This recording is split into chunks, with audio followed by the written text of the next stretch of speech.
Assalamualaikum dan selamat petang kepada Dr. Firdaus.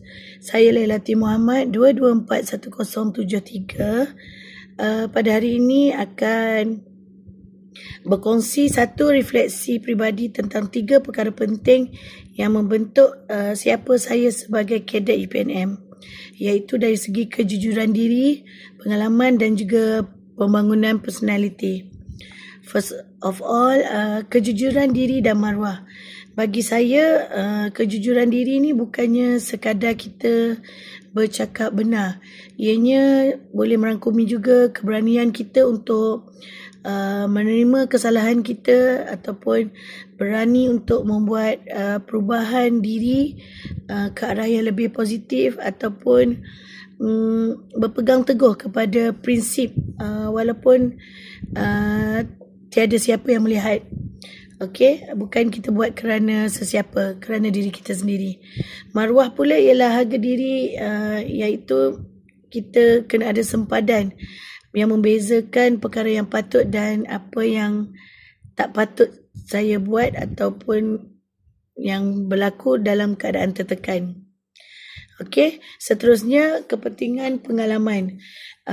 Apa yang saya lihat daripada sebagai seorang kadet, sebagai pengalaman sendiri, seorang rakan kadet telah dipersalahkan atas kesilapan yang bukan dia yang buat, tetapi dia tetap tenang dan pilih untuk tidak balas dengan kemarahan.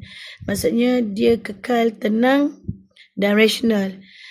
So dia membuktikan kebenaran dengan bukti-bukti yang kukuh untuk bertindak balas terhadap kesalahan itu. Dari situ sedikit sebanyak saya belajar bahawa bukan apa yang kita pelajari saja, dia adalah satu pengalaman yang kita perlu lalui untuk lebih matang. Okey, seterusnya pembangunan personality. Secara umumnya, saya sedang berusaha untuk meningkatkan kawalan emosi. Sebab sebagai kadet, saya sedar bahawa kita akan memimpin bukannya diri sendiri, tetapi ada satu tim yang besar. Okay, so sebagai ketua suatu hari nanti, kita perlu bersedia dengan keadaan ini. So saya menggunakan teori humanistik yang paling dekat dengan saya, iaitu kita percaya bahawa kita semua mampu menjadi lebih baik.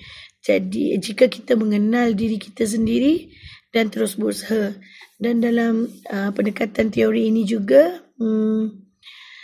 hubungan antara guru dan murid ataupun adab berguru itu adalah penting. Itu saja refleksi saya untuk tugasan ketiga kali ini. Sekian, terima kasih.